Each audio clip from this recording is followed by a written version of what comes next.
Bon, préciser que fi ñuy commencer rek mooy nous n'avons jamais été dans une opposition dans l'opposition et nous ne serons jamais.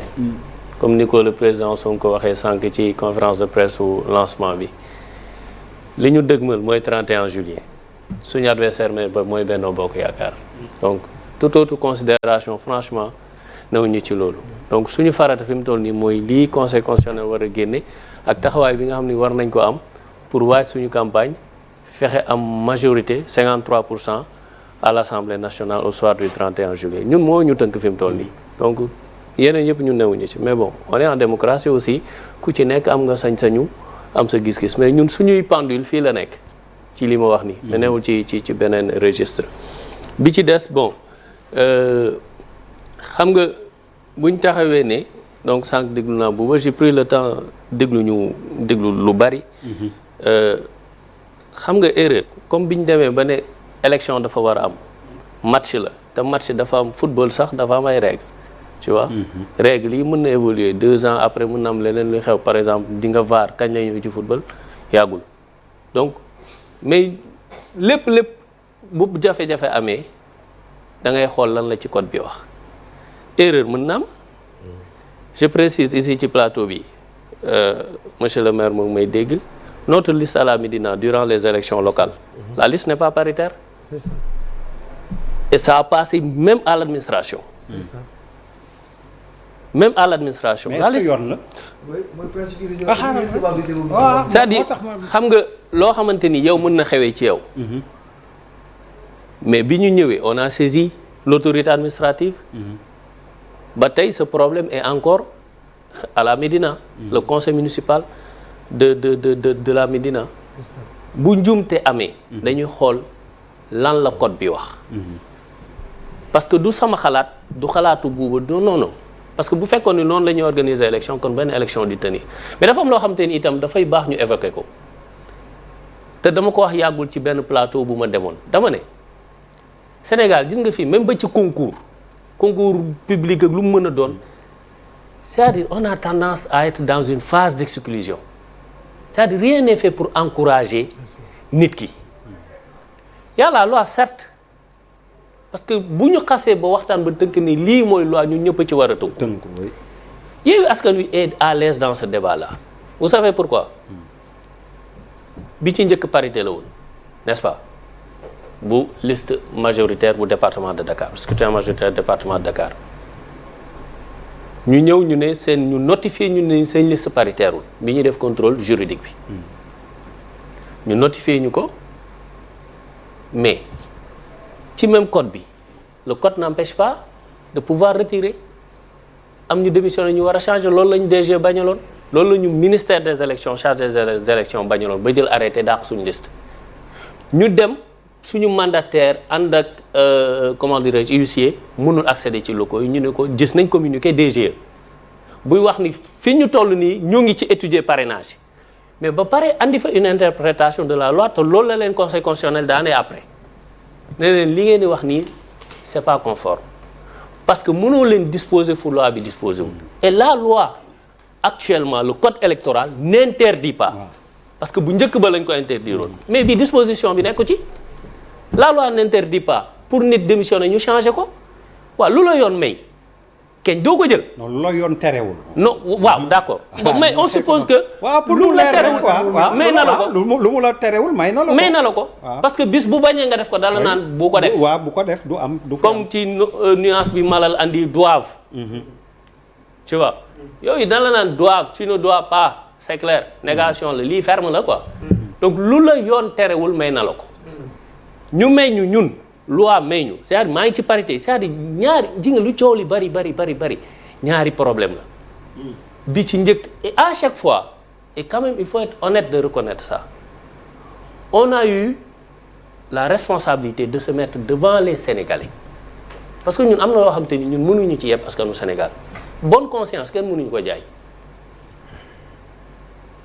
bonne conscience ak morale ak leçon de morale wax dëgg yàlla kenn mënuñu ko defal parce que ñun ñëpp ay responsable lañ fii kiy def Sénégal ki fi gën kii en fait kiy def politique ki fi gën a tuuti am na lu ñu ay waajuram def ci kër ci moom ci biir këram donc buñ ne ñii ñoo bon ñii ñoo baax dafa am foo xam te ne dañ fiy d'accord am fu ñu dul d'accord c'est ça la politique mais ñi baax ñun ñoo baax donc buñ ñu dugg ñu ci loolu ñu jël suñu responsabilité wax Sénégal yi ce qu'il en est réellement et foofu li ñu fa doon souligner mais ñun rek ñoo déposé woon am problème parité li ñu def ba génne liste Yewwi Askan Wi dans le département de Dakar paritairewul ñu notifié ñu ko mais pourquoi ca jamono defuñu ko pour Benno Bokk Yaakaar moom mi nga xam ni dafa am problème parité te notifié wuñ leen ko ci jamono jooju te loolu ñan ñoo ko waroon def pour yéen la DGE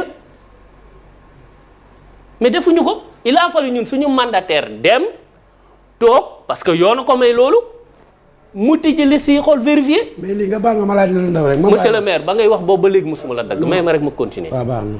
vraiment ñëpp bi ñuy wax rek dagguma kenn. dama la ko ñaan rek. dama la bëggoon a laaj non dama la ko bëgg ñaan après mën nga ci ñëw. suñu mandataire moo dem utiliser li nga xam ni yoon moo ko may mu vérifier gis ni lii amut am nañ problème parité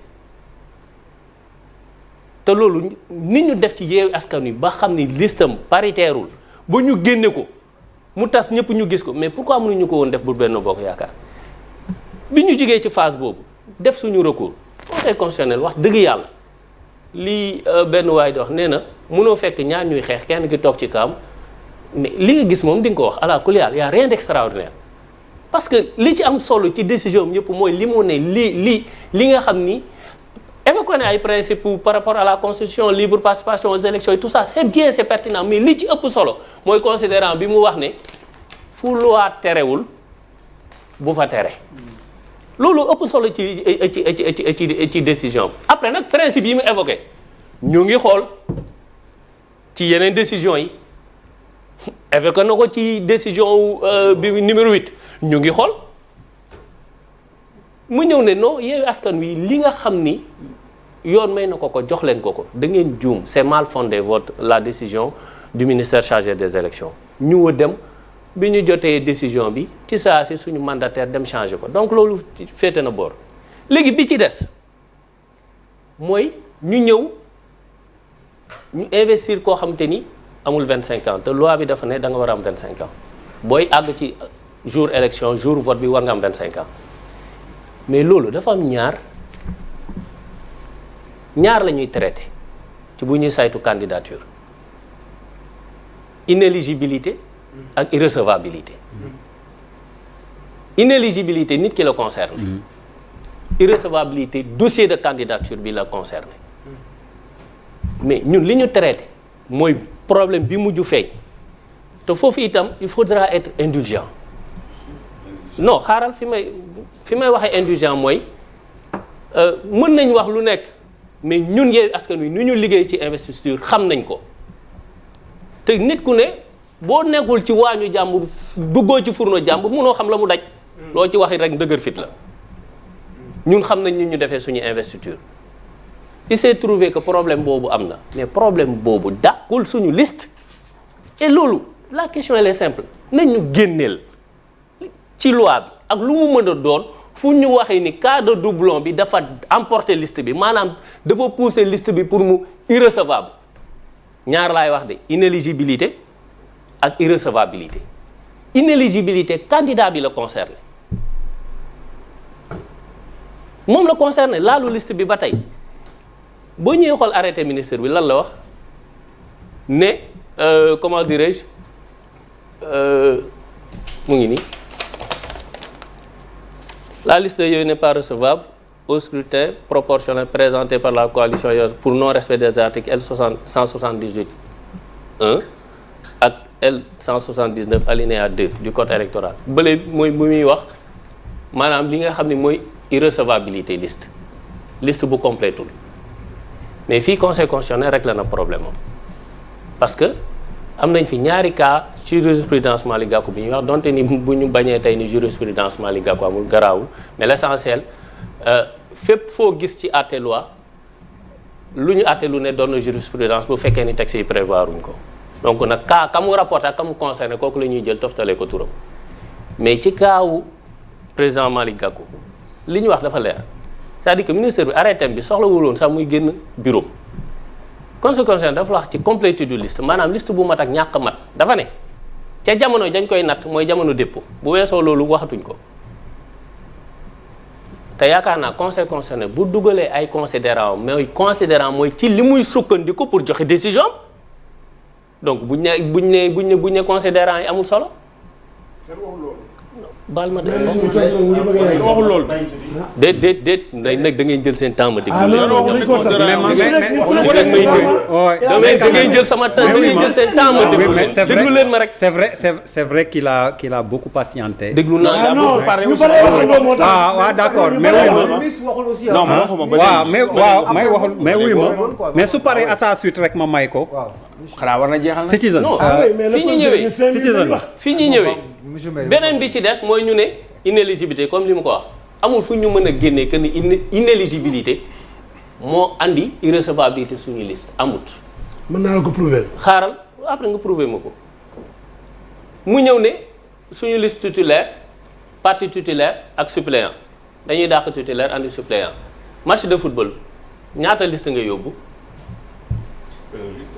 est-ce que da ngay dugal liste titulaire ak dugal liste benn liste la mais loolu football la. non waaw déglu ma. loolu mais benn liste la. mënoo dàq titulaire bàyyi suppléant. Ça n'existe pas. et le titulaire est le principal le suppléant est l'accessoire. parce que tey booy remplacer koo xamante ni nekkul ci. parce que la liste nationale c'est une liste proportionnelle. tey jii proportionnel ci bu amee ku démissionné doo ko jëlee gum ci. suppléant yi ci titulaire nga koy jëlaatee. donc sur liste indépendante. doo ko jëli maanaam principal bi ngay dàq li ngay dàq tey liste bi ngay dàq muy liste titulaire mooy principal bi waaw nan ngay bàyyi farata di waxi ay seen problème di recevabilité wala d'inéligibilité est-ce que nekkul plutôt si le manque de respect des délais. fu ñu nekkee man. non du loolu du loolu mais Bamba avant ngay tontu mayal le ministre Farba Senghor et puis je reviens à toi.